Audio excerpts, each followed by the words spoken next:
तो मोदी साहब की सर्टेन कंडीशंस थी ये सारा कुछ करने में कि हर चीज यहां मैन्युफैक्चर होगी, हमारी मेड इन इंडिया होगी।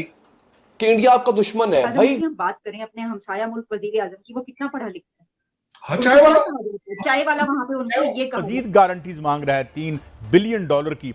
हमें सांस फूल गया अब तो उसकी हमें शरायत भट्टी साहब पूरे करते करते। पाकिस्तान में एप्पल स्टोर है, वो खाने वाला एप्पल स्टोर वो चल रहा है, मोबाइल वाला स्टोर अभी आने का कोई। टिम कुक है, उनकी मुलाकातें हो रही हैं, ना सिर्फ हमारे मोदी साहब से, अडानी साहब से उनकी मुलाकात हुई। फिर दो उन्होंने स्टोर। इंडिया में लोग इन्वेस्ट करना चाहते हैं, अगर कोई अपना आईफोन लॉन्च करना चाहता है, आईफोन 50 आ रहा है तो वो इंडिया में लॉन्च हो रहा है। जब वो स्पीड जाता है, जब इंडियन उसको चला के भूल जाते हैं कि यार ये फारग हो गया, तब वो पाकिस्तान में आता है। इस सिचुएशन में वो कहेंगे हम तुम्हें पैसे दे रहे हैं, हम तुम्हें कर्जा। आज अगर हम इंडिया के साथ ट्रेड शुरू कर दें। हमारे YouTube चैनल हिंदुस्तानी हाइट्स में आपका स्वागत है दोस्तों।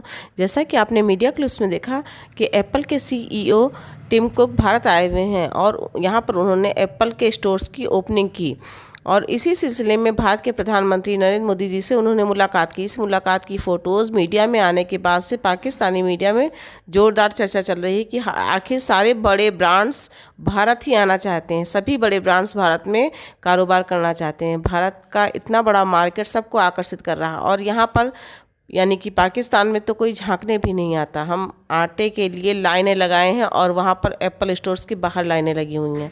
दोनों देश जिनका रहन सहन एक जैसा था, जो एक साथ आज़ाद हुए थे, आज दोनों देशों का मुकाम क्या है, दोनों देश आखिर किस मुकाम पर खड़े हैं।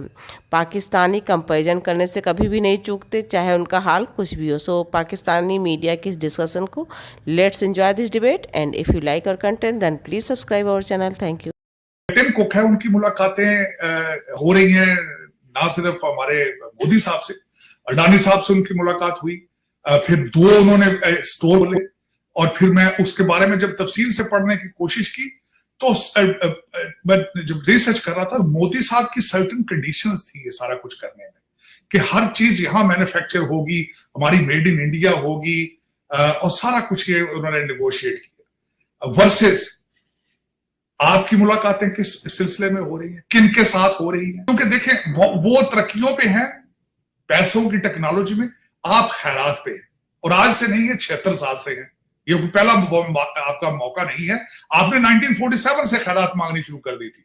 आपने 1947 से इस्लाम का इस्तेमाल शुरू कर दिया था। इस्लाम के नाम पर आपने वेस्ट को कहा था, अमेरिका को कहा था कि socialism is not aligned with इस्लाम, ये हमारे इस्लाम के लिए खतरनाक है, हमें पैसा दिया जाए, हम इसका एक्सपेंशन रोकेंगे। ये 1947 की गेम है। आपने यहां आके अमेरिका के अंदर आपके 1947 के डेलीगेशन ने कहा था कि हमें जो हमारे आर्मी का इक्विपमेंट है वो सारा इंडिया जा चुका है, हमारी आर्मी कमजोर है, हमें डिफेंस के लिए $2 बिलियन दिया जाए। ये 1947 में आपका माइंडसेट यही है। जब खैरात मांगने जाते हैं, लोन मांग कर आते हैं तो फूलों की पत्तियां एयरपोर्ट के ऊपर आपके वफद के ऊपर फेंकी जाती है। माइंडसेट की बात है ना। आप भी बहुत इंटेलेक्चुअल है, इसमें कोई शक नहीं है, लेकिन आपका इंटेलेक्ट 2 नंबरी में चलता है, मनी लॉन्ड्रिंग में चलता है।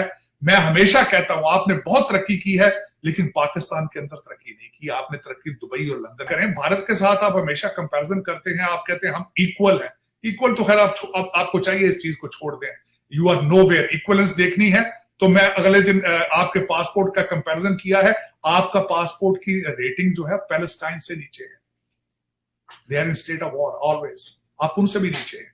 आप इस वक्त अफगानिस्तान से भी नीचे हैं। अब अपना मुकाबला अफगानिस्तान से किया करें, भारत के साथ ना किया करें।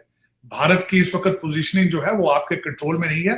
हमारे अमीरुल मोमिनीन, आप बहुत यकीन करते हैं उन पे, उन्होंने फरमा दिया है कि भारत एशियन टाइगर है। क्योंकि आप इंडियन इंस्टीट्यूट ऑफ टेक्नोलॉजी का मुकाबला आप पाकिस्तान में तो नहीं कर सकते, लेकिन देखें ना आपके जो बाहर से पढ़ के गए हैं उनके ऊपर कैम्ब्रिज, कोलंबिया, ऑक्सफोर्ड, इनकी डिग्रियां भी असर नहीं कर सकती। देखिए हमारे जो आते हैं वज़ीर आज़म, और हम जिन लोगों की बात कर रहे हैं जिस भी शोबे में, जुडिशरी से लेकर हमारी पार्लियामेंट तक, ऑक्सफोर्ड के पढ़े हुए, कैम्ब्रिज के पढ़े हुए, जिस वजीर हम बात करें अपने हमसाया मुल्क वजीर आजम की, वो कितना पढ़ा लिखा है?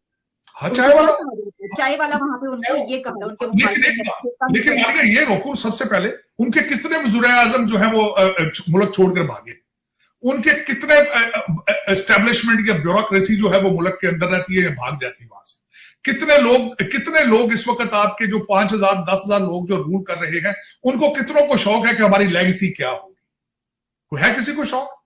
आप मुझे ये बताएं ना, आपका कितने जज या कितने रिटायर्ड लोग पाकिस्तान में रहना पसंद करते हैं? कितनों के बच्चे पाकिस्तान में पढ़ रहे हैं? मुझे यही बता दें। कल भी अगले दिन एक जगह पे चीखा हूं मैं इस बात में, और मैंने कहा यार कोई टूना पाकिस्तान के लिए भी करो यार, पाकिस्तान के लिए भी कुछ टूना करो ना, कुछ जादू करो है। मैं कहता हूं ठीक है, तुम्हारे अमलियात अगर इतने कामयाब हैं कि इस दिन फला दिन निकाह करना है तो वज़ीर आज़म बन जाना है, तो कोई डेट निकालो, पाकिस्तान की डेट भी निकालो ना कोई, कि फला दिन से पाकिस्तान के अच्छे दिन शुरू हो जाएंगे, फला दिन से IMF गलती से $20 बिलियन छोड़ जाएगा, फला दिन को टूना ऐसा करो, जादू करो कि पाकिस्तान में टिम कुक ही पाकिस्तान में आ जाए।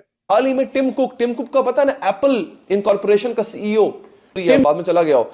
Tim Cook the CEO of Apple, जो पहला फ्लैगशिप ऑफिशियल स्टोर है इंडिया का, वो खुला है इंडिया में, मुंबई में खुला है, और उसका इफ्तिताह उसने किया।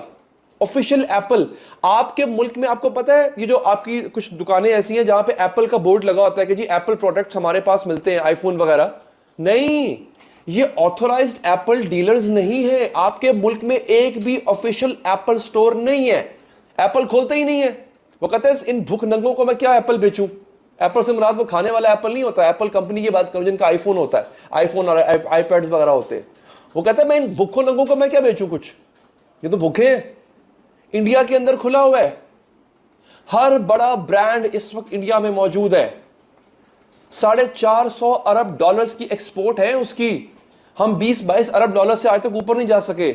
100 अरब डॉलर के करीब इंडिया की सिर्फ IT एक्सपोर्ट्स हैं। इंडिया इस वक्त 5th लार्जेस्ट इकोनॉमी है दुनिया की, और जर्मनी जिसको ज्यूल ऑफ यूरोप कहा जाता है, जो यूरोप की सबसे बड़ी इकोनॉमी है, बहुत जल्द इंडिया जो है वो उसको पीछे छोड़ने जा रहा है मार्केट। और हमें क्या बताया जा रहा है कि इंडिया आपका दुश्मन है। भाई दुश्मन तो सऊदी अरब और ईरान भी थे एक दूसरे के, वो आज एक हो गए हैं अपने मुल्क के और अपनी नेशन के, अपनी कौम के मफाद की खातिर। आज अगर हम इंडिया के साथ ट्रेड शुरू कर दें, हमारी है 22-23 करोड़ की आबादी, उनकी है 1.5 अरब की आबादी, कितनी बड़ी मंडी है, वहां पे कितनी चीजों की खपत की वजह यह है इंडिया की 450 अरब डॉलर्स की एक्सपोर्ट्स हैं, ठीक है, बरामदात है, लेकिन इसके बरअक्स उसकी 750 अरब डॉलर्स की इंपोर्ट्स भी हैं। इसका मतलब है इंडिया को जरूरत है चीजों की। अब इंडिया वो इंपोर्ट्स कहां से करता है? चाइना से करता है, वो करता है यूरोपियन कंट्री से करता है। तो अगर इसका मतलब है इंडिया को चीजें चाहिए, इंडिया वालों को चीजें चाहिए, 750 अरब डॉलर की इंपोर्ट्स कर रहा है वो। और अगर एक मुल्क की इंपोर्ट की जरूरत इतनी ज्यादा है, इसका मतलब यह है कि कोई और मुल्क उसकी वो खपत पूरी करके अपनी एक्सपोर्ट्स बढ़ा सकता है। सबसे करीब कौन है इंडिया के इस वक्त? हम हैं। ये बॉर्डर लगता है हमें इंडिया का, वाघा बॉर्डर लगता है। अगर हम ट्रेड शुरू कर दें इंडिया के साथ, सोचें हमारे यहां पे फैक्ट्रियां जो बंद हो रही हैं वो चलना शुरू हो जाए, दोबारा रोजगार मिले, उनको अभी चीजों की जरूरत है।